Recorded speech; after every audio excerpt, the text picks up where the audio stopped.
each other. In towns or states, a series of extraordinary inventors had found sometimes.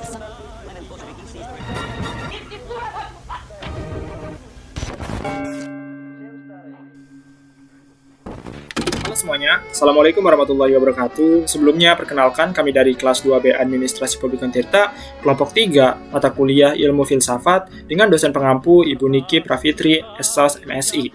Nah, seperti cuplikan video yang telah kalian lihat di awal, yang merupakan sebuah gambaran singkat mengenai sejarah komunisme, di video ini kami akan membahas secara lebih mendalam tentang komunisme itu sendiri, mulai dari sejarah, prinsip, sistem politik dan ekonomi, juga kelebihan serta kekurangan dari ideologi ini. Jadi, tanpa berbasa-basi lagi, mari kita langsung lihat pembahasannya.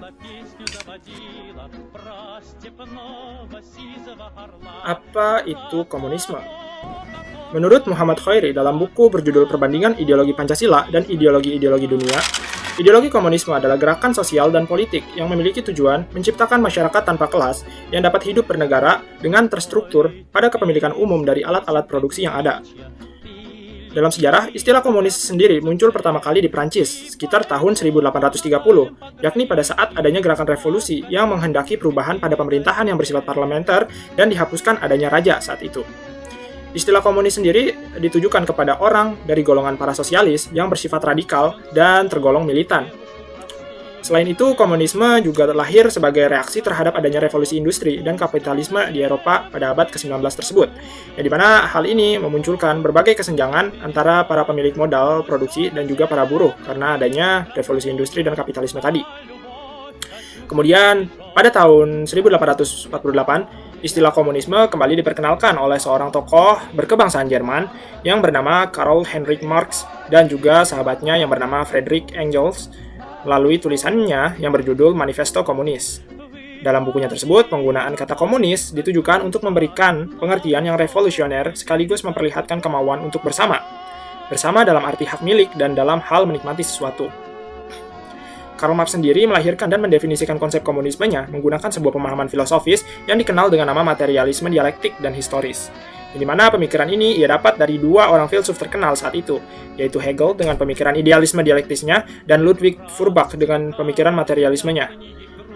Menurut Irzum Fariha dalam jurnal yang ia buat berjudul Filsafat Materialisme Karl Marx, ia mendefinisikan materialisme adalah sistem pemikiran yang meyakini materi sebagai satu-satunya keberadaan yang mutlak dan menolak keberadaan apapun selain materi. Sedangkan dialektika, menurut Asnawi dan Hartutik dalam jurnal berjudul Analisis Historis terhadap Komunisme sebagai suatu ideologi politik, mendefinisikan dialektika sebagai suatu cabang daripada logika yang mengajarkan tentang aturan-aturan dan cara-cara berpikir yang sehat, juga merupakan suatu cara untuk menginterpretasikan konsepsi-konsepsi secara sistematis agar dapat diterapkan.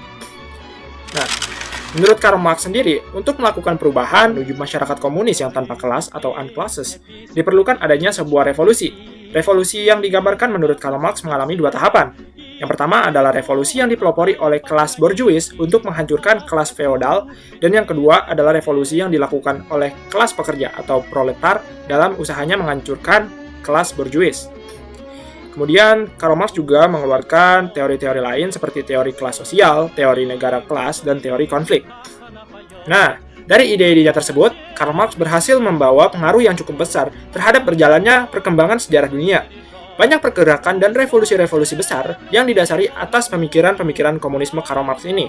Seperti misalnya saja adalah keberhasilan revolusi Bolshevik di Rusia yang dipimpin oleh Vladimir Lenin dan menjadi awal tombak dari keberhasilan Partai Komunisme menancapkan kekuasaannya dan awal mula pemberlakuan sistem ideologi pada partai politik yang kemudian kelak komunisme akan mengalami perkembangan dan penyebaran yang ekspansif dan sempat menjadi salah satu ideologi besar dunia.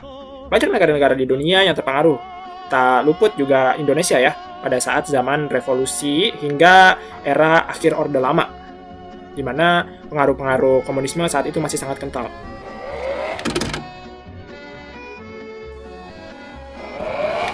Baik, di sini saya akan menjelaskan mengenai 6 prinsip komunisme. Yang pertama, ideologi komunisme adalah sistem politik, ekonomi, sosial, budaya yang berlandaskan pada ajaran Marxisme dan Leninisme. Jadi, kalau di luar dari ajaran Marxisme dan Leninisme itu sudah di luar dari prinsip komunisme itu sendiri.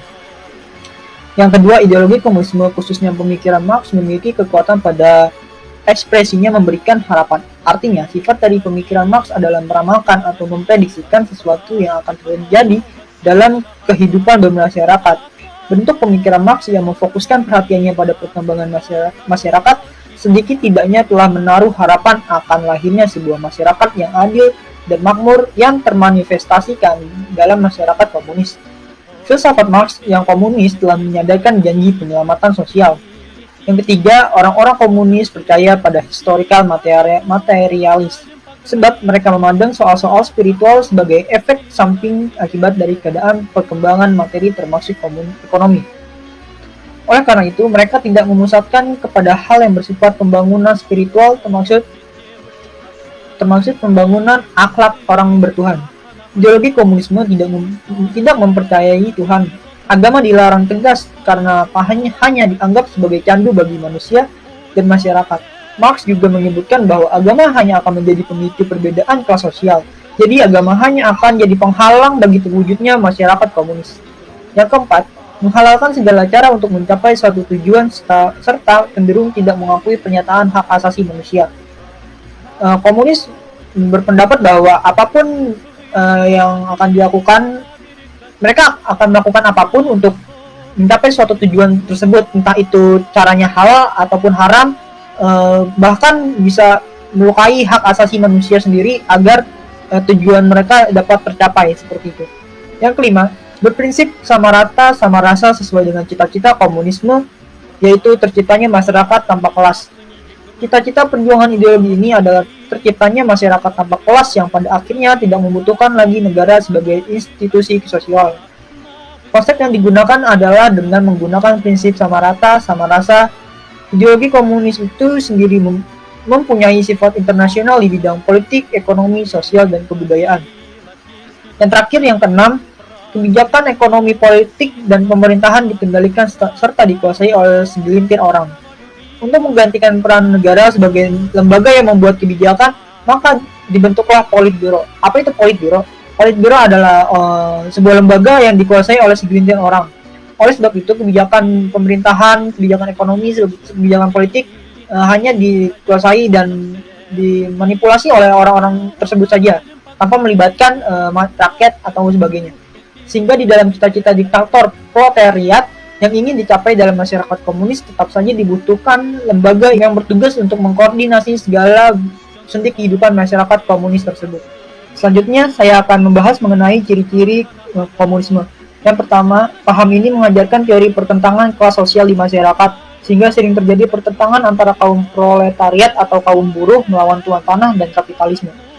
Yang kedua, komunisme memiliki doktrin revolusi terus-menerus atau continue revolution, hingga menyebar ke seluruh dunia. Yang ketiga, penganut sistem politik satu partai, yaitu Partai Komunis. Dalam penerapannya hanya ada satu partai saja dan tidak ada partai oposisi, sehingga cenderung tidak menghormati hak asasi manusia. Yang keempat, negara dan hukum akan hilang karena tidak dibutuhkan dalam paham komunisme. Paham komunisme hanya butuh satu partai dan yang menguasai partai tersebut adalah orang-orang itu juga. Yang kelima, kekayaan alam dan alat-alat produksi merupakan milik pemerintah sepenuhnya, dan kepemilikan individu tidak diakui selain pakaian, perabotan, dan upah. Jadi, dalam komunisme tidak ada kesempatan untuk para misalkan kaum miskin untuk menjadi kaya dalam komunisme, karena alat-alat produksinya hanya pemerintah saja yang berhak untuk melaksanakan atau menggunakan alat produksi. Yang keenam, secara teori, paham ini bertujuan untuk memakmurkan rakyat tanpa kelas sosial. Namun pada pelaksanaannya ada fase diktator proletariat yang bertugas menghabiskan lawan komunisme, terutama tuan tanah. Politik komunisme. Secara teoritis, pemerintahan komunis yang didasarkan ideologinya memperlakukan semua negara bagian mereka, rakyat, dan cita-citanya menciptakan masyarakat sama rata sama rasa. Namun dalam kenyataannya, kekerasan, penyingkiran lawan-lawan, pembuangan, pengasingan, agitasi, dan propaganda untuk menghancurkan bagi mereka yang tidak sejalan merupakan tindakan yang biasa dan harus dijalankan dengan cara revolusioner dan radikal. Melalui partai komunis yang menganut single party, memegang kekuasaan dengan mutlak atau diktator, rakyat tidak mungkin mengembangkan buah pikirannya, apalagi melakukan partisipasi politik yang berbeda dengan partai komunis yang berkuasa, termasuk untuk mengemukakan kebijakan partai negara. Nah, dalam membawa misi komunisnya untuk mencapai dan menguasai politik dalam masyarakat maupun negara, Kalangan ini bila mungkin membentuk partai politik berupa partai komunis. Dan dalam struktur politik, negara yang berpaham ideologi komunis menganut sistem komando, hierarkis dari atas, dengan pola yang sentralistik dan diktatur atas nama proletar, sehingga sering disebut dengan diktatur proletariat. Oleh karena itu, dalam mengambil keputusan, ada 3 tingkat atau jalur untuk lahirnya suatu kebijakan politik. Yakni yang pertama yaitu Politbiro atau Vanguard, merupakan pimpinan tertinggi dan pemutus. Yang kedua partai atau parlemen. Lalu yang ketiga ada negara terakhir yaitu masyarakat. Dan secara resmi, negara komunis mengaku kemajemukan masyarakat sebagai sentralisasinya ada wadah yaitu partai. Akan tetapi, masyarakat komunis mengajarkan bahwa sosialisme dibentuk dan dipertahankan melalui kediktatoran proletariat. Kediktatoran proletariat dilakukan melalui partai, hanya mungkin melalui kediktatoran Politbiro.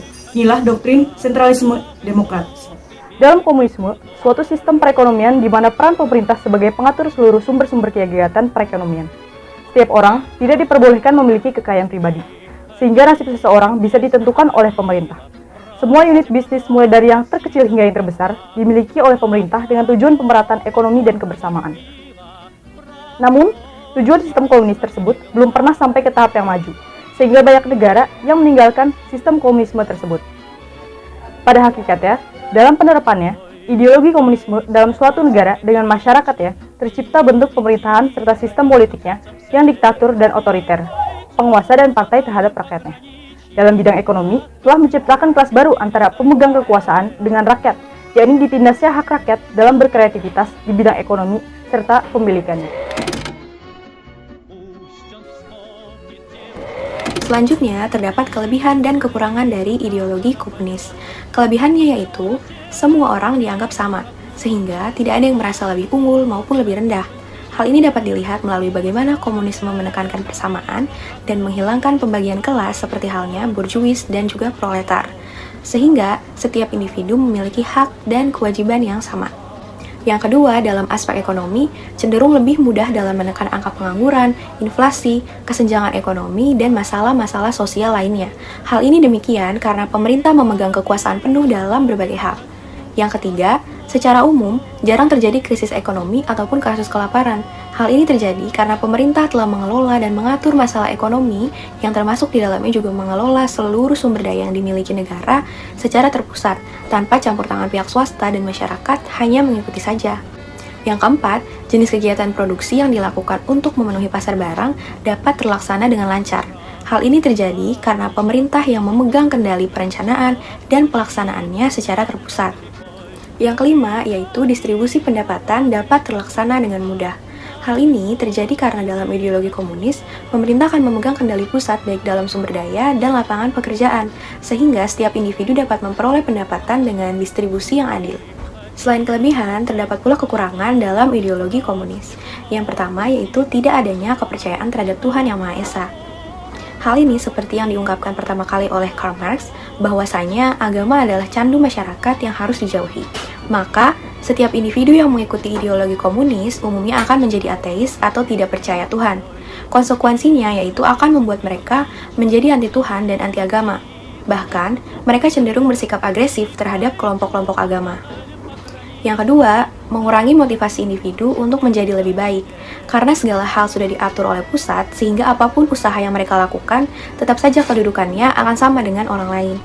Yang ketiga, meningkatkan potensi terjadinya monopoli yang dilakukan oleh pemerintah atau aparat pemerintahan, yang tentu dapat merugikan rakyatnya, seperti halnya urusan pengendalian produksi, distribusi, dan penjualan sumber daya yang dimiliki secara komunal dan diatur oleh negara. Harga barang, upah buruh, dan jumlah produksi yang diatur oleh negara dapat memberikan kerugian kepada rakyatnya. Yang keempat, masyarakat tidak memiliki kebebasan, seperti halnya kebebasan dalam kepemilikan pribadi dan sumber daya. Hal ini membuat masyarakat tidak dapat dengan bebas mengelola sumber daya dalam hal mengembangkan potensi diri mereka.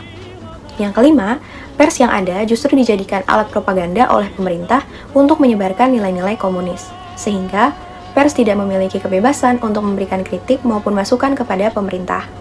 Yang keenam, hak asasi manusia atau HAM tidak dihargai.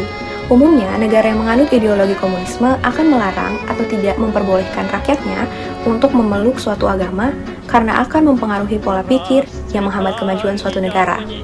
Sementara, HAM sendiri diberikan oleh Tuhan, tidak dapat diganggu-gugat dan dicabut dari manusia. Hal tersebut bertentangan dengan paham komunisme tadi, bukan? Selain itu, hak perorangan yang ada juga dihapuskan secara paksa tanpa adanya kesempatan berpendapat demi mencapai tujuan negara.